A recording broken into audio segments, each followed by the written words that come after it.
Hello everyone, వేడి అన్నంలో సింపుల్గా చికెన్ ఫ్రై చేసుకొని తింటే టేస్ట్ చాలా బాగుంటుంది కదా. మరి మసాలా దట్టించి కాకుండా సింపుల్గా ఈజీగా మనం ఇంట్లో చికెన్ ఫ్రై ఎలా చేసుకోవాలో చూసేద్దాం.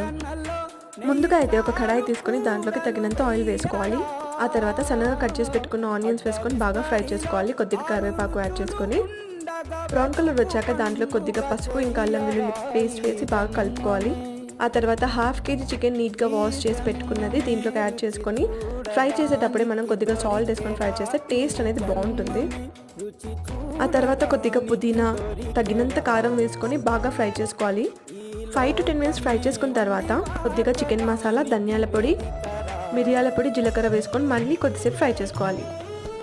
లాస్ట్లోకి కొద్దిగా నిమ్మకాయ, కొత్తిమీర, పుదీనా వేసుకొని ఒక 2 to 3 minutes వరకు మూత పెట్టుకొని కుక్ చేసుకుంటే మన చికెన్ ఫ్రై రెడీ అయిపోయినట్టే. చాలా సింపుల్గా టేస్టీగా ఉంటుంది. రెసిపీ కనుక మీకు నచ్చినట్టయితే ప్లీజ్